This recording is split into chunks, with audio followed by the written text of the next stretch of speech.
It's more than a pleasure to be up here in front of my family tonight.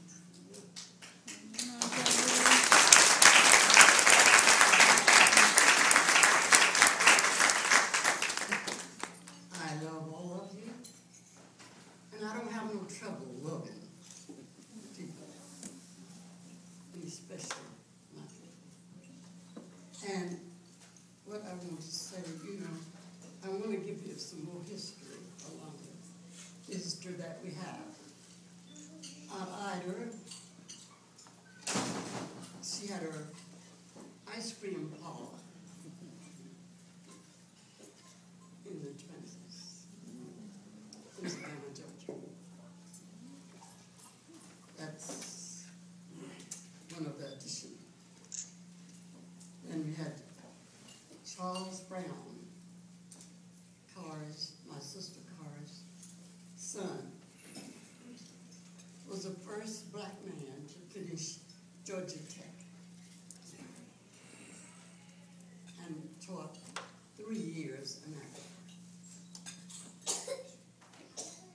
A genius. He's gone on before us, but his daughter is here. Stand up.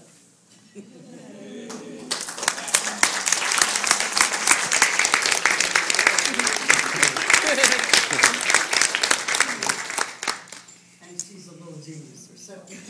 I'm not saying that. But it's just so good to have our family here. And we have more, I'm not going through all of them, but we have more geniuses in our family. We are so blessed to have a family like we have, with geniuses in it. And since I was a little child, and Ida came to my birthday, she left her ice cream parlor in Savannah, Georgia. So it can be done. We can make it if we try. She came to West Palm Beach and walked across the lake every day as a seamstress in one of the wealthiest people's houses. People used to hire a seamstress years ago. I know the young people don't understand that, but that's what they did, to sew for their children and make their clothes, and she did that beautiful, and no training. So you know she was a genius. And two, I want to say to all of us, put God first in your life. You may not believe now in God, but eventually something will happen in your life that you will bow your knees.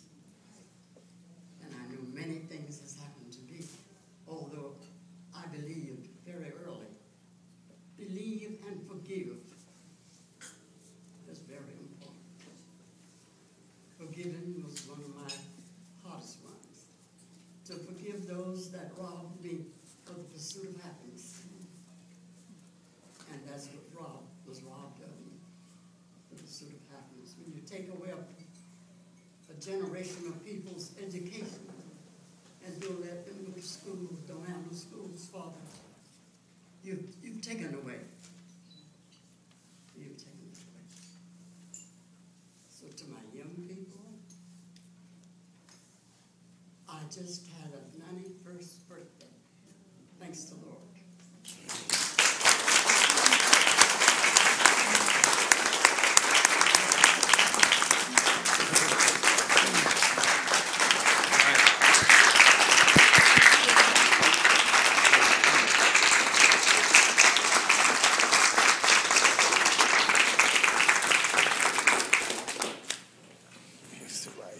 I want to say it to all my young people, especially. Don't spend all your money in one place. Don't try to eat up all this fast food out here. And please, listen, not talk. We are talking too much. You're talking too much. Running into people on the street, talking on those telephones. I want to tell my young people, whoever has that phone, would you please turn it off? Please. I asked earlier, and that's the second time. Thank you. you don't have to have all these telephones, all this hair, and your nails all done up.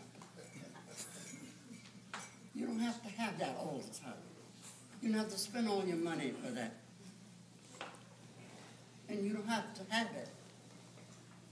I've lived well and thankful without those things, without a telephone, without a radio, without TV. And you can make your own self happy. You'd be surprised. But if you rely on talking on that phone all the time and looking at TV all the time, then you're not learning nothing. You're not thinking. Somebody's thinking for you. So I want my young people to learn to save a little money and learn about investing. You know, we don't know anything about investing. We weren't taught nothing about investing. But if you were poor, that taught you how to invest. I never went in town and spent all my money out of my pocket. I had to bring some back. And I got a check, cash a check. I've always leave some in that bank. If it's no more than $1, I didn't have no more than $1 to leave. But I left it there. And the next time I add another one. So you'd be surprised. You can do a whole lot if you try. You give up all this fancy stuff, you don't have to have it. You don't have to have all these Gucci bags. I've seen people rob cars because of a juicy bag being in that car. Nothing in it, but they robbed the car. So young people, stop and think. Life is very important. And life is much shorter than you think. God has given me my long life for some reason. I'm trying to figure out what he wants me to do, what he wants me to say. And he told me to say this to you, to learn to invest. Learn all about investing. And whatever. The last thing, let's ask God for a clean heart and the right spirits within us.